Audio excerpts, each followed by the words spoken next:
ప్రసాద్ ఎక్కడో టీవీల్లో pre release ఈవెంట్లు చూసి పాసల కోసం వెతికి ఈరోజు మా ప్రీ రిలీజ్ ఈవెంట్లోనే స్టేజ్ మీద నిలబడే మాట్లాడే స్థాయి ఇట్స్ ఎ జర్నీ అండి. ఈ ప్రయాణం చాలా గొప్పగా అనిపిస్తుంది, కొంచెం భయం వేస్తుంది, కొంత బాధ్యతను కూడా మాకు ఇస్తుంది. సరే, అందరికీ నమస్కారం అండి, మీడియా మిత్రులకి. అలాగే నేను యూట్యూబ్ సిరీస్ చేస్తాను సార్. యూట్యూబ్ వీడియోస్, నా యూట్యూబ్ వెబ్ సిరీస్ని ఆదరించిన ప్రేక్షకులకి,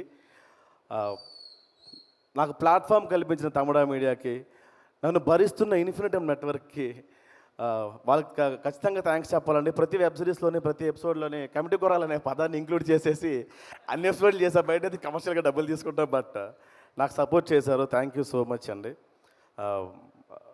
చాలా ప్రొడక్షన్లు ఈ సినిమా తిరిగిందని అందరూ అంటూ ఉంటారు. వంశీ, మనం చాలాసార్లు బాధపడ్డాం, ఏడ్చాం, బట్ నాకు చాలాసార్లు మీ మాట హాన్ చేసిందన్న. ఒక డైమండ్ని సికింద్రాబాద్ రైల్వే స్టేషన్ దగ్గర అమ్మితే అది ఎవరు 5 రూపాయలన్నా కూడా ఆలోచిస్తారు. అది ఒక షోరూంలో పెట్టంతే 1000 కోట్లు అని చెప్తా, 1000 కోట్లేనా అని ఆలోచించే బిజినెస్ మ్యాన్స్ ఉన్నారు అని. ఆ ప్లాట్ఫామ్ మాకు పింక్ ఎలిఫెంట్ అన్న. నిజంగా అది అన్న ఈ ప్రాజెక్టు మేము ఖచ్చితంగా చేస్తామన్నా. సినిమా అయితే ఖచ్చితంగా చేస్తాం, ఆపేవాడు అవట్లేదు. అది కన్ఫామ్గా చేస్తామని తెలుసు. ఎలా చేస్తామో తెలియదు అన్న, ఎక్కడ చేస్తామో తెలీదు. అప్పుడు అక్కడ కనిపించాడు దీపక్ అండ్ అంకిత్ కొయ్య.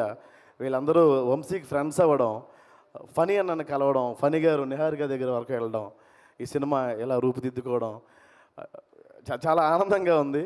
11 మంది హీరోలు అంటున్నారన్న. ఎవరు నమ్మకంటే 11 మంది హీరోలు లేరు, ఒక్కడే హీరో కథ. ఈ సినిమా వెనకున్నారన్న వంశీ డైరెక్టర్ అన్న, అతనే హీరో. ఈ సినిమాకి మెయిన్ హీరో. సెకండ్ హీరో మేము ఆర్టిస్టులు అన్నా. మాకు అవకాశం లేదు, గతి లేదు, చచ్చినట్టు అవకాశం ఇస్తారా అంటే మేము వెళ్ళాల్సింది, మాకు వేరే ఆప్షన్ లేదు. కాబట్టి మేము హీరోస్ కాదు. First director hero. రెండోది ఏ ప్రొడక్షన్లో చేస్తున్నామో తెలీదు, అసలు చేస్తామో ఏమో కూడా సరిగ్గా తెలియని టైంలో పాటలన్నీ కొట్టేసి తిరిగాడన్న మా మ్యూజిక్ డైరెక్టర్ గురూజీ. నాకు తెలిసి ఏ మ్యూజిక్ డైరెక్టర్ కూడా పాటలు కొట్టేసి పాటలన్నీ రెడీ చేసి ప్రొడక్షన్ హౌస్కి తిరగడన్న. అలా తిరిగాడన్న. వాళ్ళిద్దరు they are the heroes. Production హౌస్కి వచ్చిన తర్వాత నిహారిక ప్రొడ్యూసర్స్ హీరోస్ అయ్యారు. మా ఎడిటరు, వెనుకున్న రైటర్స్, వీళ్ళన్న హీరోస్. మేము జస్ట్ పాత్రలు. నిజంగా నోన్ హీరోస్తో వెళ్ళుంటే ఈ సినిమా ఎక్స్పెక్టేషన్స్తో వెళ్ళేదన్న. మా హీరోకి తక్కువ చేశారు, మా హీరోకి ఎక్కువ చేశారని. థ్యాంక్స్ అన్న, కొత్త వాళ్ళని తీసుకున్నారు అందరూ, ఫనీ గారు అండ్ నిహారిక. ఎందుకంటే కథను చూస్తారన్న. ఆ ప్యాటర్న్లో నిహారిక గారు ఆలోచించడం చాలా గొప్ప విషయం. పెద్దగా మాట్లాడడం రాదు నాకు, పనికి మాలిన విషయాలు ఎక్కువ మాట్లాడుతాం. మైక్ ఇస్తే పెద్దగా మాట్లాడడం రాదు. ఇక్కడికి వచ్చిన పెద్దలందరికీ నా నమస్కారం. అండ్ సాయి కుమార్ గారు, వీళ్ళతోనే నేను చేయాలి అనుకోకుండా వీళ్ళతో నేను చేస్తున్నాను అనుకున్నారు సార్. Thank you. అండ్ ఏం చెప్పాలమ్మా, ఖచ్చితంగా థ్యాంక్స్ చెప్పండి నిహారిక. ఎందుకంటే తెలుసు మీకు రుణపడి ఉండిపోవాలి ఉంది మాకు.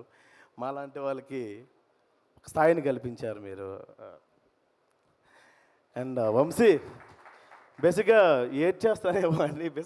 సార్ అన్న, నాకు కామెడీ వీడియోస్ అవి చేస్తూ ఉంటానన్న. నేను సెంటిమెంట్ అంటే కొంచెం గ్లిజర్ అనేది వాడాలి. బ్యాక్గ్రౌండ్ మ్యూజిక్ చేసి సెంటిమెంట్ సీన్లు ప్రాక్టీస్ చేయించేవాడన్న. ఆ రోజు నుంచి సినిమా చూసిన ఏ బిట్ చూసి మనం చేసాం అనే స్థాయికి వచ్చేసాం. ఏమో ఏడ్ చేస్తానేమో అని నేను టిష్యూస్ పట్టుకొచ్చుకున్నా, ఏడుపు రావట్లేదు. థ్యాంక్ యూ సో మచ్ అండి. థ్యాంక్ యూ అండి, thank you so much. Thank you అమ్మా. థ్యాంక్ యూ అండి. ప్రసాద్ ఊరుకో, నీది నాది ఒకటే ఏజ్. ఇలా అసలు క్యారెక్టర్ నీదేంటి పెద్దోడు. దమ్ముంటే పింఛన్ ఇప్పించండి. ఒకటే ఏజ్. నిహారిక గారు, మీరు కూడా ఏంటండి ఎక్కడికి వెళ్ళినా పెద్దోడు అంటారు. మా పెద్ద ముత్తైదు ముందు మాట్లాడుతూ అంటారండి ఎక్కడికి వెళ్ళినా కూడా, ప్రెస్ మీట్లకు కూడా. ఇది నీకు కూడా నాస్టాలజిక్ గిఫ్ట్. ఇద్దరు ఒకసారి ఎగరేయండి, చూద్దాం ఎవరికి ఫస్ట్ ప్రైజ్ వస్తుందో. రెడీ, 1 2 3. ఇప్పుడు చెప్పండి, పిల్లాడెవడు? పిల్లోడు కాదు, పెద్దవాళ్ళకి అంత ఎక్స్పీరియన్స్ ఉంటుంది, నువ్వే. Super, very nice Prasad. Thank you so much. Thank you.